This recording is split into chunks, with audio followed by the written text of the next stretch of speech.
Yes, good morning guys. So, ito yung bote ng Intra. So, ito yung pinapatak ko sa mata ko. So, ito po kahapon sobrang pula po nito. So, bago po ako matulog ngayon, papapatakan ko po siya uli.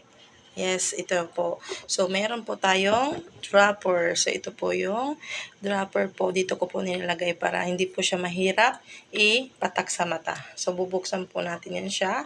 And then, ipatak po natin. Yan. Yan. Para